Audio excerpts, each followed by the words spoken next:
और पटना में जो बैठा हुआ है तेजस्वी यादव को ये गुरूर है कि हम जिसको चाहेंगे टिकट देंगे, उसको जवाब देना पड़ेगा। शहाबुद्दीन साहब की बेवा आज अकेले चुनाव लड़ रही है। राष्ट्रीय जनता दल के लोगों, इस शिवर की जनता जवाब देगी, जरूर जवाब देगी।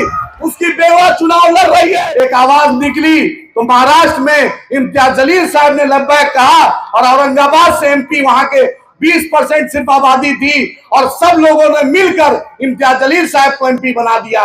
किशनगंज में एक आवाज निकली, अख्तर ईमान साहब ने साथ दिया और पूरे बिहार में 53,000 वोट से एमएलए का इलेक्शन अपने घर से दूर दूसरे असेंबली में जाकर अख्तर ईमान साहब जीते।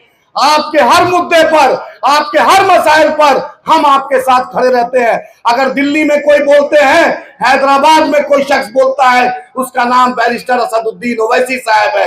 महाराष्ट्र में अगर कुछ मसला होता है, आपके साथ सबसे पहली आवाज निकलती है, उनका नाम इम्तियाज जलील साहब है। बिहार के असेंबली में, बिहार के असेंबली के बाहर अगर पलटू राम को आंख से आंख मिलाकर कोई बोलता है, उस शख्स का नाम अख्तर ईमान है, जिसने ईमान से समझौता नहीं किया। चारों बिक गए, लेकिन जिसने ईमान से समझौता नहीं किया वो अख्तर ईमान साहब आपके बीच है। दोस्तों, राणा भाई आपका अपना है। राणा भाई बैरिस्टर असदुद्दीन ओवैसी साहब का भेजा हुआ नुमाइंदा है, अख्तर ईमान साहब का नुमाइंदा है, आपका अपना है। आप राणा भाई को अपना बना लीजिए, राणा भाई को बता लीजिए, राणा भाई आपका अपना बनने के लिए तैयार है। और जो लोग सोच रहे हैं कि ये मजलिस है, शिरवानी से परेशानी होगी और ये आगाज है लोकसभा, इंशाअल्लाह ताला अल्लाह ने चाहा तो पूरा चंपारण मजलिस इत्तेहादुल मुस्लिमीन हम चुनाव लड़ेंगे, डंके के चोट पे चुनाव लड़ेंगे इंशाअल्लाह ताला। फिर बताएंगे कि दलाली जो कर रहे हैं, उन दलालों को जवाब चंपारण की सरजमी देगी। ये चंपारण वही धरती है जिसने बैरिस्टर मोहनदास करमचंद गांधी को महात्मा गांधी बना के भेजा।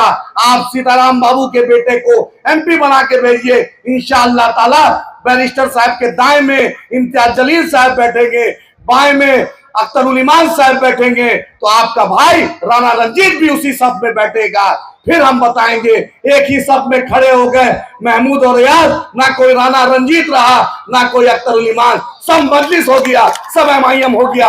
अपनी क़यादत को मजबूत कीजिए। और पटना में जो बैठा हुआ है तेजस्वी यादव को ये गुरूर है कि हम जिसको चाहेंगे टिकट देंगे, उसको जवाब देना पड़ेगा। शहाबुद्दीन साहब की बेवा आज अकेले चुनाव लड़ रही है। राष्ट्रीय जनता दल के लोगों, इस शिवर की जनता जवाब देगी, जरूर जवाब देगी। उसकी बेवा चुनाव लड़ रही है, उसके खिलाफ तुमने अवध बिहारी चौधरी को चुनाव लड़ाया, तुम्हें बतलाएंगे इंशाअल्लाह ताला।